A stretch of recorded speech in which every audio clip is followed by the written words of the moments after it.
They told him the network was dead. He built a new one from their bones. The call came at 034 station time, which meant nothing good. Marin Voss had been awake anyway. 3 years of field dormancy did something to a person's sleep.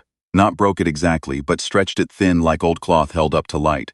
She could see through her own rest now. He lay on her bunk on Relay Station Callisto and watched the amber light pulse above her door and thought, here it is then, whatever this is, here it is. She dressed in the dark, old habit. Light meant you could be seen. Station. The state commander, a soft man named Prefect Aldrich, who had never been anywhere more dangerous than a budget negotiation, was waiting for her in the operations center with the expression of someone, holding a grenade they'd been handed without instructions.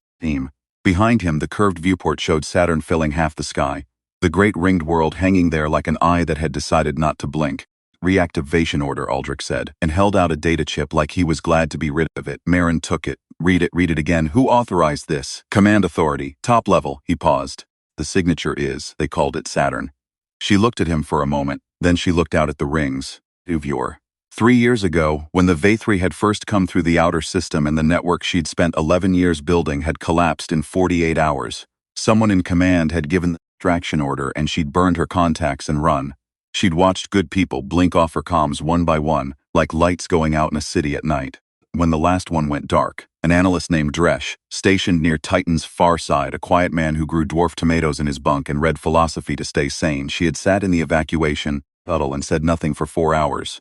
The pilot had thought she was in shock. She wasn't in shock. She was committing something to memory. The Victories had not come to war. That was what humans had gotten wrong, first and catastrophically. The analysts, she'd been one of them once, had looked at the Victories vessels moving through the outer system and drawn all the wrong analogies.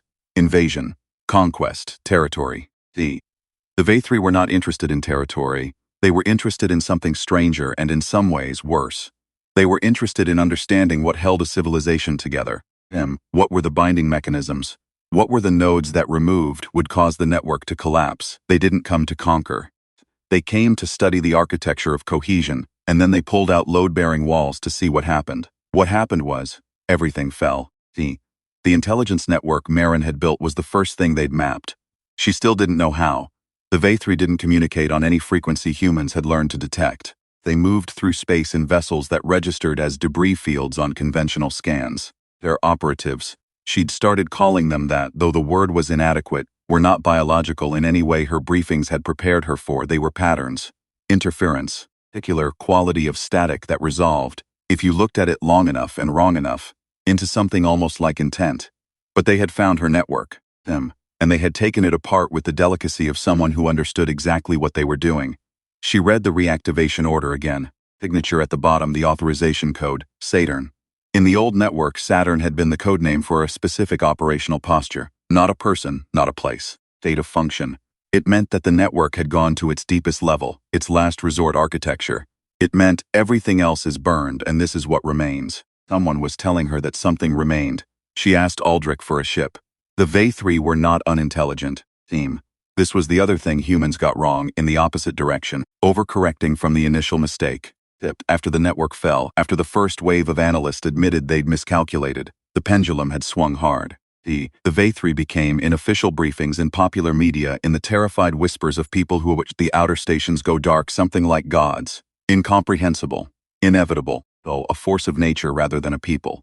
Marin had watched this happen and found it, in a cold part of herself, tactically interesting, because gods don't have blind spots. And the Victories she had begun to suspect had a very specific one. He flew her requisitioned corvette through the ring plane, unauthorized, ignoring the 3 warning signals from Callisto Control, which grew more bewildered with each transmission, and let herself think about Dresch.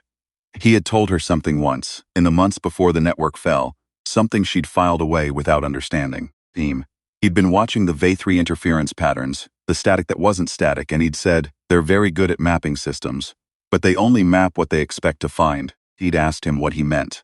He'd said, they're looking for the architecture, the formal structure, the nodes and the edges and the pathways.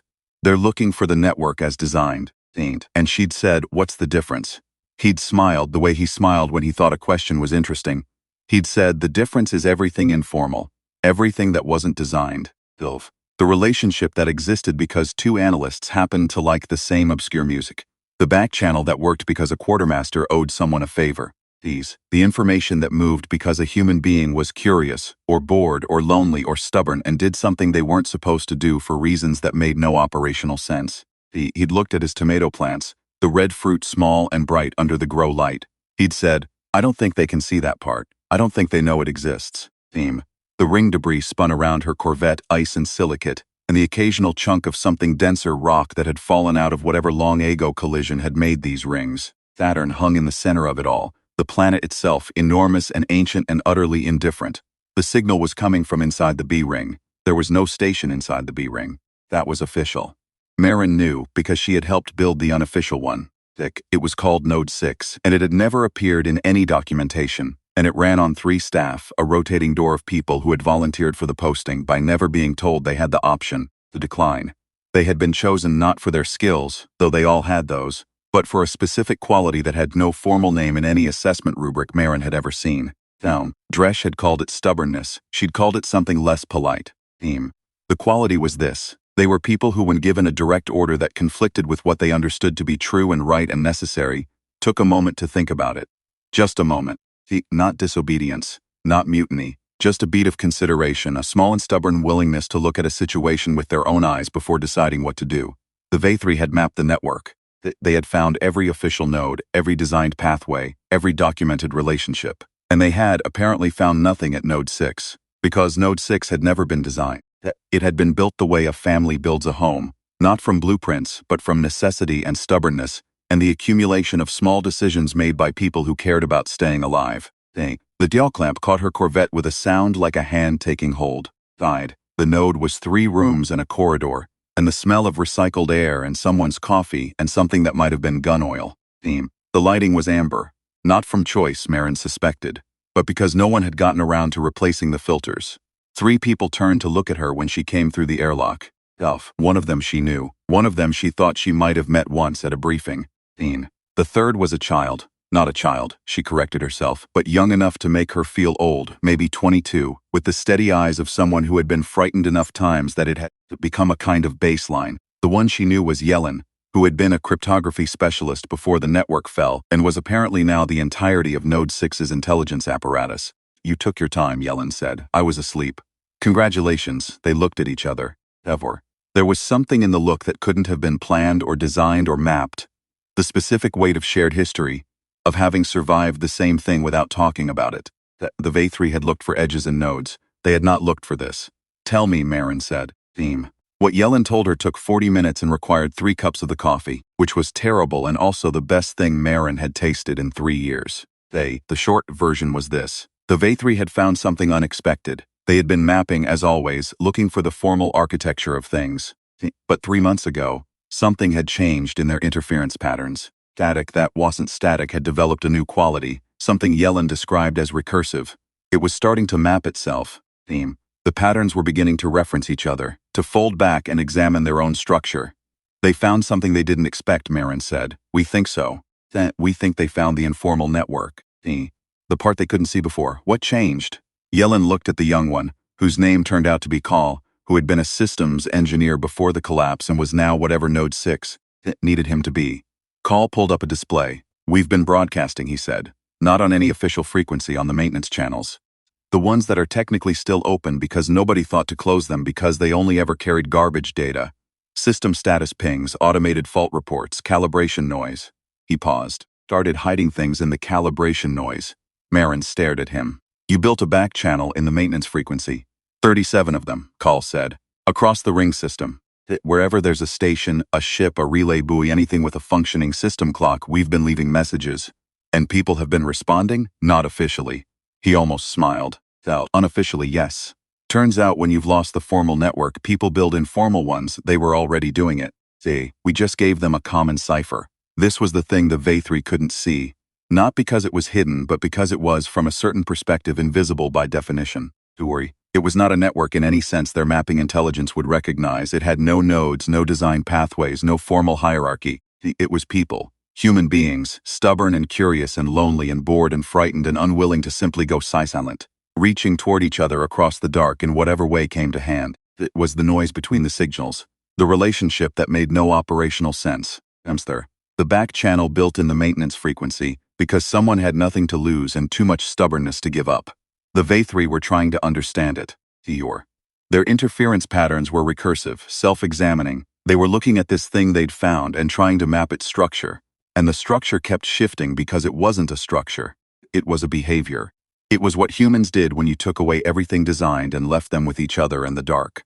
Marin set down her coffee cup. He said, "They're distracted." Yellen nodded. "How long do we have? Until they figure out it can't be mapped, unknown. Until they stop trying?" Yellen's expression was precise and not quite a smile. "Think. Maybe longer than you'd think. It's genuinely novel to them. We don't think they've encountered anything like it." Marin turned to look at the viewport. The ring debris moved in its eternal patient orbit, and beyond it Saturn hung vast and ringed and indifferent. And beyond that, somewhere in the interference and the dark, something very old and very intelligent was looking at something it couldn't understand, and trying, with all its considerable faculties, to make it make sense. It would not make sense. Not to them, not ever. Marin had spent 11 years building a network because she believed in design systems, in formal architecture, in nodes and edges and documented pathways. He had been wrong, or not wrong exactly, but incomplete. The network had fallen, and she had watched good people go dark, and she had learned the thing that Dresch had tried to tell her, that she had not understood until he was gone. The formal network was the thing you built. The informal one was the thing you were.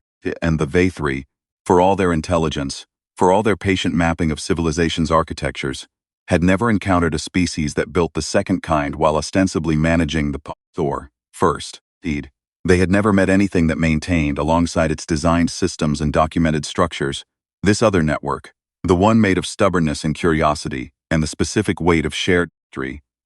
The one that ran on maintenance frequencies and bad coffee, and the decision to reach toward another person in the dark for no better reason than that it seemed like the right thing to do. He turned back to Yellen and Call and the third one, whose name she hadn't asked yet and would ask now. "What do you need?" she said. The answer took a while. There were 37 channels to coordinate, and a cipher to standardize, and a list of stations and ships and relay buoys that had been part of the informal network for 3 months without knowing it was a network at all. Without knowing they'd been, all of them this whole time, threading something together in the noise that the V3 could not see and could not map and, she was increasingly certain, could not conceptualize.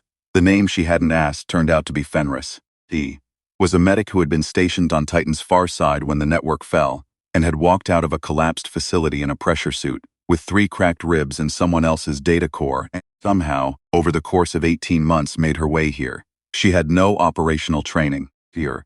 She had joined Node 6 because she'd intercepted the maintenance channel cipher by accident while running a diagnostic, and had recognized it, and had decided that she wanted to be wherever the people who built things like that were. Marin looked at her. She thought about Dresch. He thought about the tomatoes he would never harvest, and the philosophy he would never finish reading, and the small and specific way he had been irreplaceable.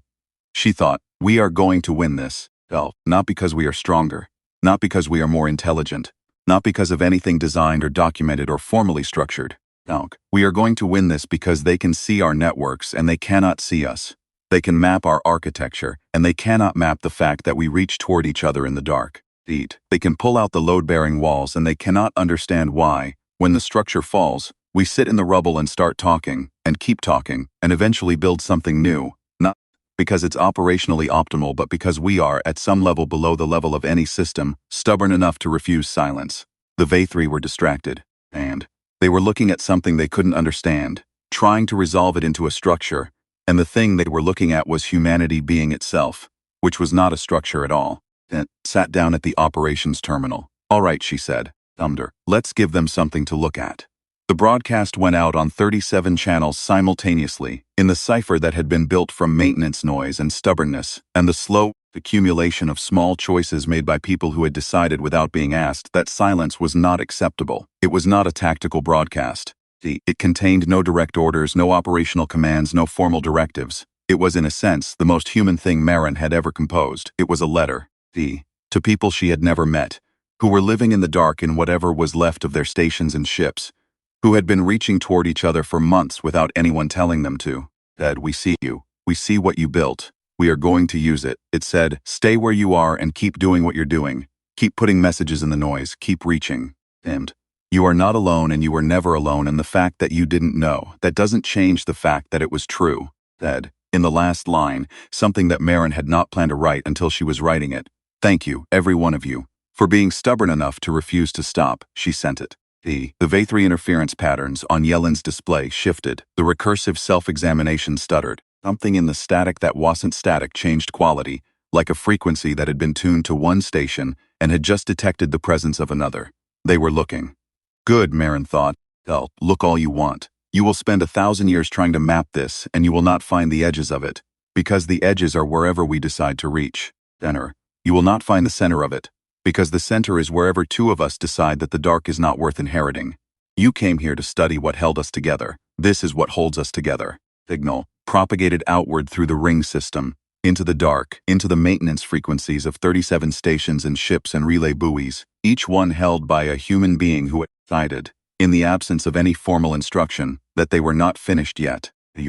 And one by one, in the noise and the calibration ghost of systems still faithfully reporting their status to a network that officially no longer existed, the responses came back. All of them said the same thing: we're still here.